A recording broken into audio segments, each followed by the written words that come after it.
El principal objetivo de este seminario es conocer y analizar los contextos de crianza en situación de vulnerabilidad de nuestro entorno más próximo, así como reflexionar y proponer líneas de actuación adecuadas para la intervención social en esos entornos en los que las personas y las familias deben afrontar necesidades de crianza que devienen más difíciles de cubrir en épocas de crisis, ya sean de carácter socioeconómico, como a partir de 2008, o de tipo sociosanitario, como la crisis derivada de la pandemia actual. Un gran número de investigaciones en ciencias sociales establecen claramente los efectos erosivos que tiene sobre la crianza la combinación de precariedad, sobre todo material pero también emocional, un contexto económico recesivo y la escasez de apoyos efectivos, estructuras formales e informales. Estamos convencidos de que solo identificando adecuadamente las necesidades de crianza y los recursos de que disponen estas familias, personas e instituciones que se ocupan de cuidados parentales de crianza, seremos capaces de aportar propuestas de intervención y de apoyo a esos espacios cotidianos de crianza en los que la prestación pública es insuficiente o no consigue paliar eficientemente la vulnerabilidad sociocultural en la que se encuentran expuestos. También creemos que la mejor perspectiva para llegar a ese conocimiento de las realidades de crianza en situaciones de vulnerabilidad es a través de un enfoque interdisciplinar que permita un análisis contextual más global para encarar la problemática de la vulnerabilidad social desde una perspectiva multidimensional.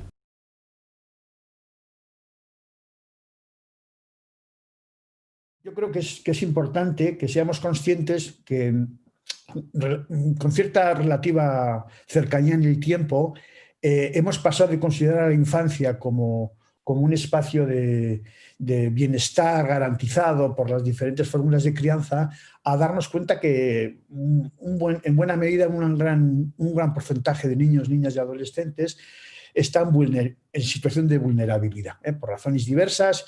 Hemos de recordar que las infancias no son vulnerables. La infancia es un momento vital en que por el momento del ciclo vital es vulnerable porque depende de los adultos para tirar adelante, pero en principio todas las infancias son igual de vulnerables. Pues que tengamos en cuenta esa necesidad de que los niños se sientan bien en su infancia y adolescencia, ¿no? En primer lugar, es un derecho, es una experiencia que como adultos debemos garantizarles y que si no es posible experimentarla en la infancia, ahí estamos vulnerabilizando a esos niños y niñas. Yo creo que esa idea de la vulnerabilidad, esa idea de la infancia en crisis, entendido como una situación estructural, es algo relativamente nuevo, de lo que somos poco conscientes, y supone un desafío a un triple nivel, ¿no? Un desafío de revisión de nuestros dispositivos de protección, esto parece obvio, ¿no? En segundo lugar, tenemos que obviamente evaluar, y esto es un poco lo que hacemos en esos grupos de trabajo en el Gobierno de Navarra, evaluar qué recursos tenemos y qué están haciendo, cómo están funcionando. Y obviamente también debemos de introducir elementos de innovación en la propia organización.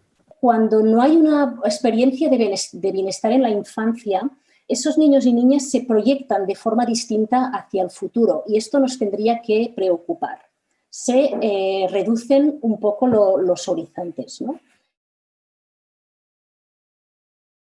Es imprescindible tener en cuenta la mirada de los niños y niñas, con qué ojos nos miran y nos ven, ¿no? Cómo buscan, qué sentidos le dan ellos, ¿no? A sus experiencias, cómo sufren, cómo disfrutan, ¿no? O en qué experiencias depositan su felicidad, ¿no? La imagen que tiene el sistema de protección es la idea de fracaso, ¿no? El sistema de protección, infancia y adolescencia, es un dispositivo que nos vemos obligados a construir ante supuestamente un fracaso social, un fracaso de parentalidad o un fracaso de crianza, podemos llamarlo como queramos. Save the Children destacaba la importancia de este primer momento como igualador de oportunidades futuras.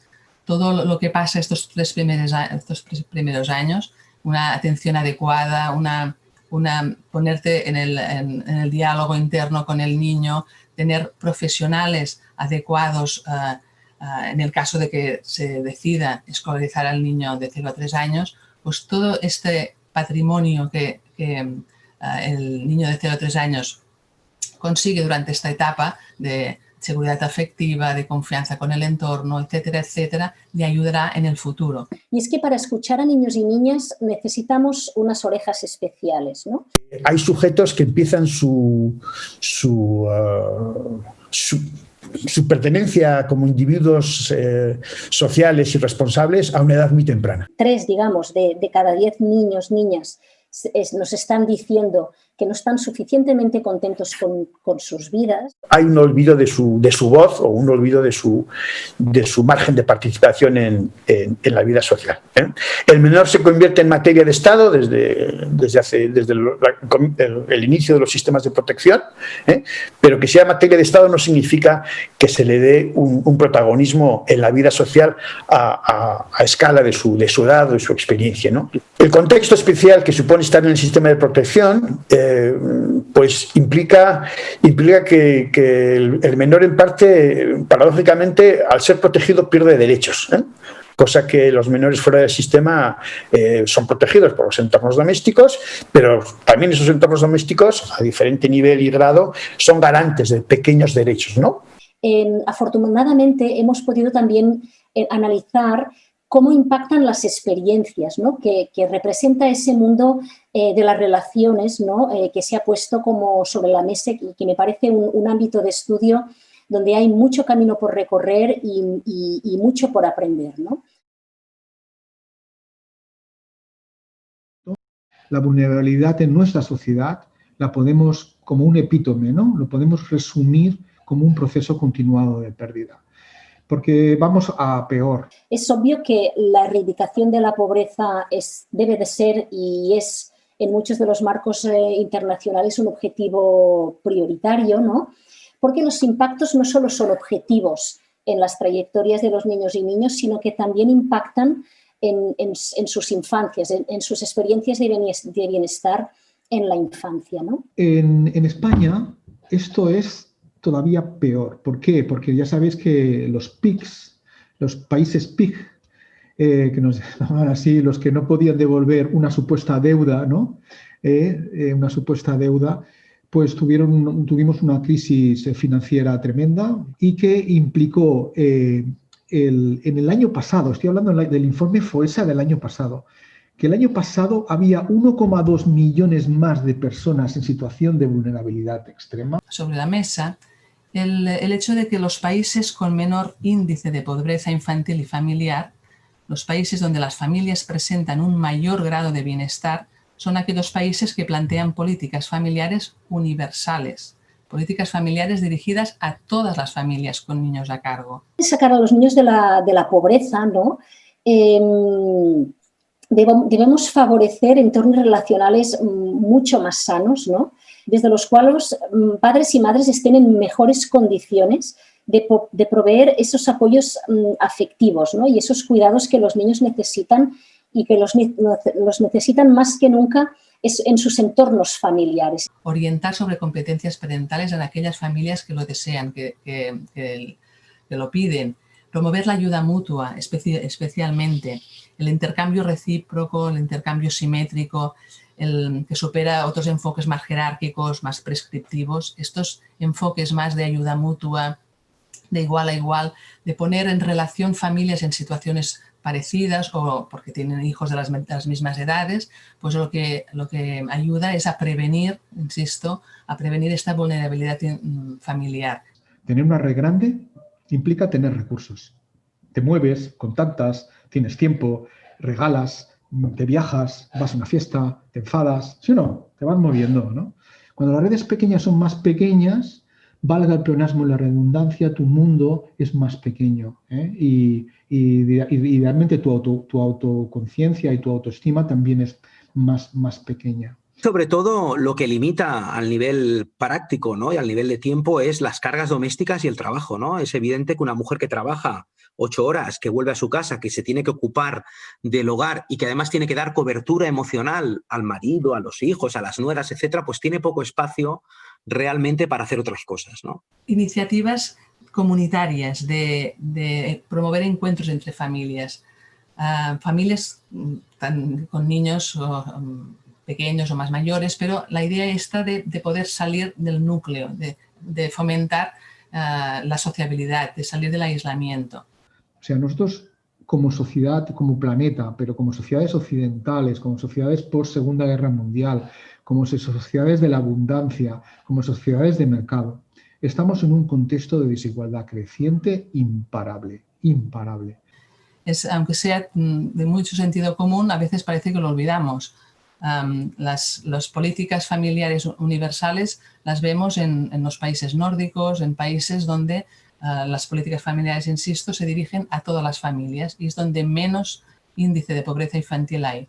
Tenemos entonces un modelo que no es el único, pero que sí que es el más habitual, que encuentra ciertas dificultades para introducir cambios, para mantenerlos, para involucrar a las poblaciones, para involucrarlas de manera activa y corresponsable, que a menudo acaba frustrando a los profesionales porque no acaban de ver el resultado de esos programas hechos con tan buena voluntad y con tanta solidez teórica, ¿vale? Y que tienen una contrapartida no buscada, muy a menudo, que es una cierta, de nuevo no siempre, una cierta infantilización o una cierta culpabilización de las poblaciones, ¿vale? O incluso una patologización, muy especialmente de aquellas poblaciones que son precisamente las poblaciones más vulnerables y aquellas que tienen más dificultad para sustraerse a las limitaciones, a los constreñimientos de los indicadores contextuales. Estos niños están sobreexpuestos a la lupa de muchas instituciones distintas, ¿no? Desde terapeutas hasta magistrados, pasando por orientadores escolares, siguiendo por educadores de piso, depende de las situaciones, ¿no? Pero hay una sobreexposición a ser valorado, interrogado, evaluado, supervisado, ¿eh? Hay una cierta estigmatización, como digo, institucional.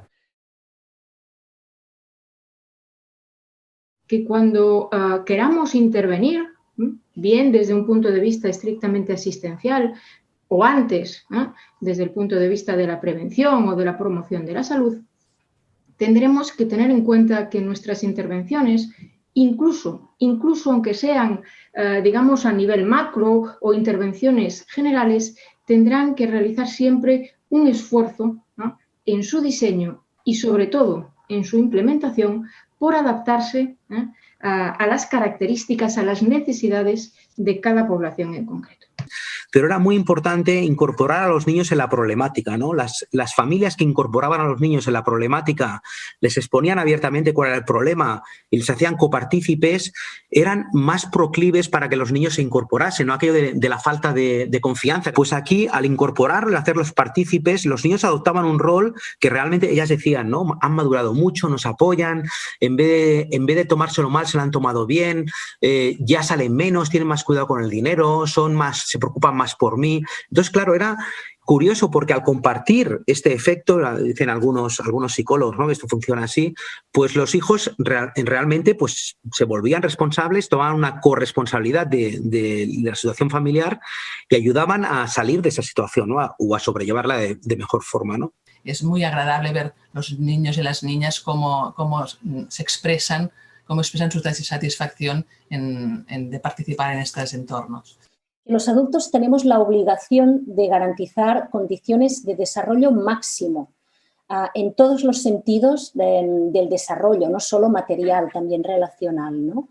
Y tendríamos que recordar, ¿no?, que la actual crisis y las crisis anteriores de las que todavía no nos habíamos recuperado y aún menos la infancia, no tienen que ser un argumento para agudizar, ¿no?, esas desigualdades preexistentes. El aislamiento destruye, es decir, que la propia digamos, los propios sentimientos, la propia autoconfianza, nuestra propia situación depende de cómo se modifiquen las estructuras relacionales que nos envuelven. La necesidad de un abordaje más completo, menos parcelado, menos homogeneizador y mejor contextualizado que el que estamos teniendo en algunos momentos en el momento actual. La necesidad de esas orejas especiales, ¿no?, y de realizar un análisis específico. Generar fórmulas y herramientas, como decía antes, para que puedan expresar su opinión, ¿no?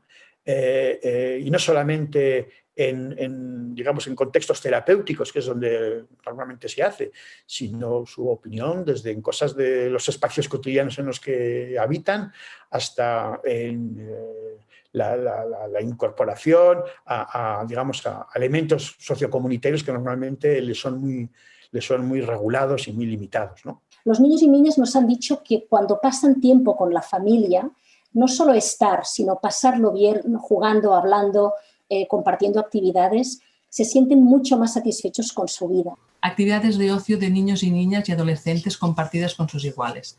Es decir, disponer de espacios donde desarrollar otras habilidades fuera del marco familiar y fuera del marco escolar. La formación, decía, tiende a ser unidireccional, unilateral, ¿no? Alguien enseña, otro aprende, ¿vale? Y de esta manera existe, insisto, de nuevo tampoco siempre, pero existe una cierta tendencia a obviar o a desconsiderar o a dejar más o menos a un lado, digamos, los saberes de las poblaciones, los saberes de los niños también, y a ignorar o no tener en cuenta la existencia de una lógica inherente a las decisiones que las personas toman relativas a su salud y relativas a su alimentación. No dejamos esto al azar, los seres humanos, habitualmente.